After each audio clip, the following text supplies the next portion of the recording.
Hi, welcome to the Spacebin website. This is a video toolbox to help you change components on a Spacebin, stop the confusion and make your job easier.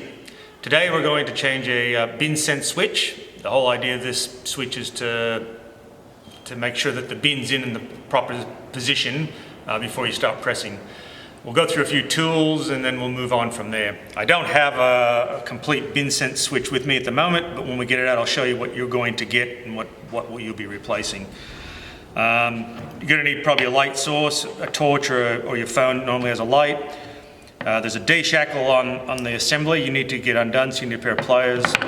Number 2 Phillips to get the back of the machine off, the back plate. A pair of side cutters, there's a heap of cable ties, zip ties that we have to remove, and you'll want to take 6 or 8 replacement ones to tie everything back up.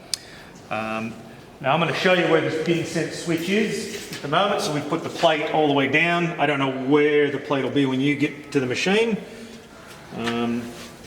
So this is what we're talking about here.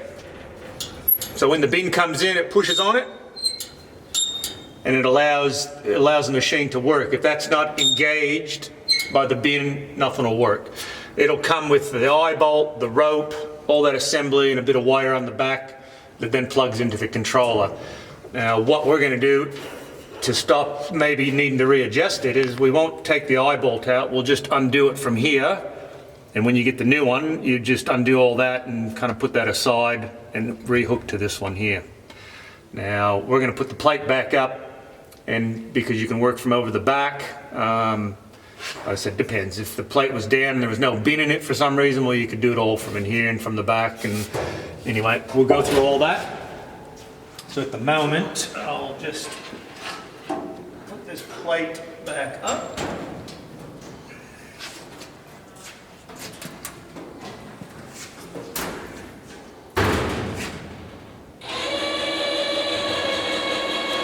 As I said before, the assembly will come complete.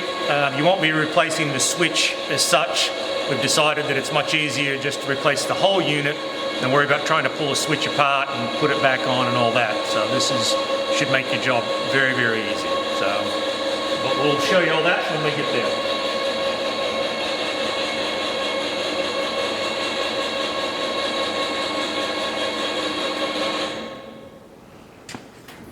So now that plate's back up, as you can see. And like always, we want to secure the machine. So we put the brakes on, put your e-stops on, turn your key off. If it's plugged in and charging, you want to get rid of that, away from the mains at least, you can leave that in there.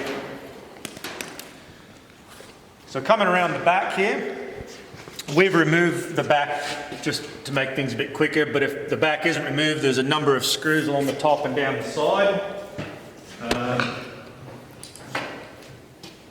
Same thing with the cable ties I talked about. There's only one on there at the moment. There's one at the top, middle and the bottom. There's a couple across here. So I've just put one on there to kind of show you. It's very important to make sure you cable tie all this back up when you're done. If this cable got over into here somewhere, sorry Paul, it could get chopped. So you want to make sure that when you're done, it all ends up back like that. This is where it plugs into the controller. So there's a little locking nut that holds it in. Once that's loose, pull him out.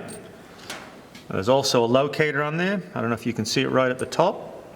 Got to line that back up with when we put the new one in. Now we talked about getting the D-shackle undone, but at the moment we're going to take the 2 screws out that hold the assembly in. So those 2 screws are up here.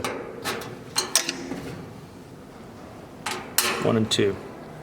So we'll remove those screws first.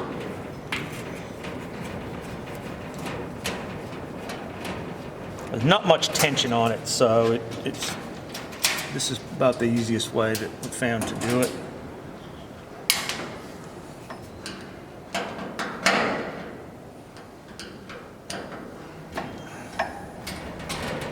Just kind of reach around, just hold him up while you're pulling the screw out.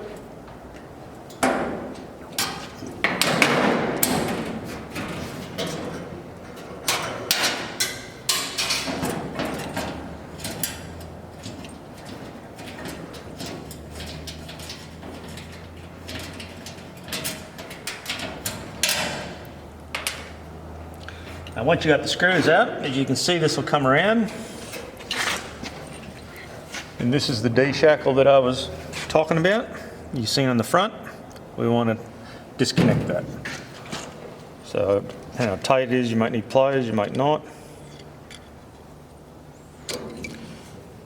Just put the screw back in it. I'll just for a second. It might just hang there. Yep, look at that. So this is your assembly. This is exactly what you'll receive. It'll come with a plug on it to go into the controller. As I said, it'll also have the rope and eye bolt and D-shackle and all that, but on the new one, you just pull that off and we'll just reconnect up to what's there. This is the switch. It's probably failed, but we're not going to replace it. We find that it's just better to give you this whole assembly. So coming back around here, first thing we do, we put the D-shackle back on the assembly.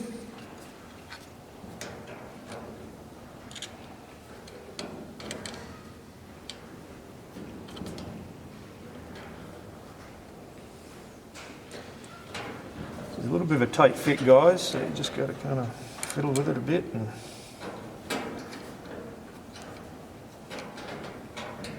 it's dark.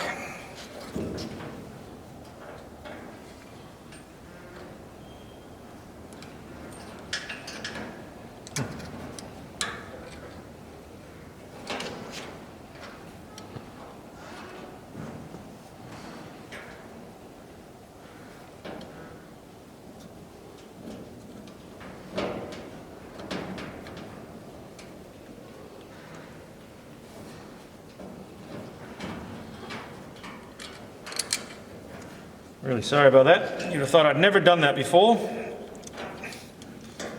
little bit fiddly, like I said.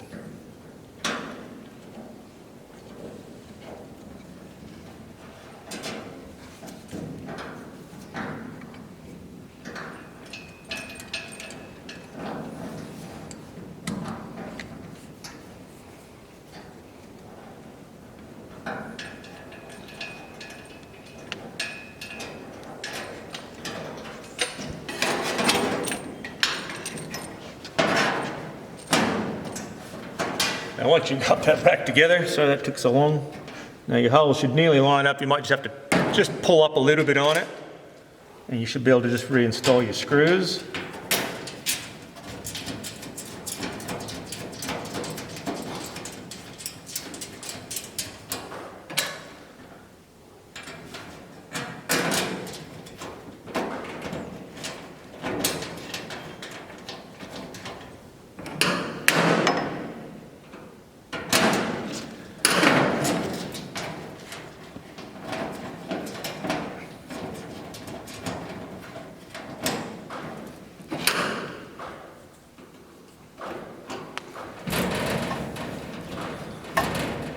Just do these two screws up, make sure they're tight.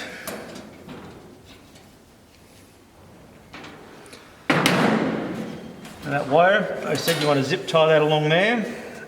That'll go back over to the box. Make sure he's plugged in. I said, so just zip tie all that back in place where it's supposed to be. Once you're done, you're just going to want to come around and test the machine. Now I'm just using a BinSense override switch for the test, but if you don't have one of them, just put a bin in, turn your key stops back on, key switch back on.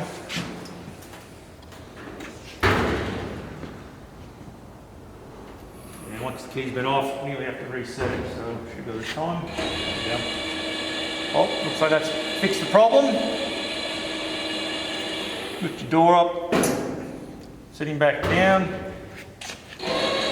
Make sure that the plate's in the upright position for the next person to bring a bin to it, because that's the way they'll need it.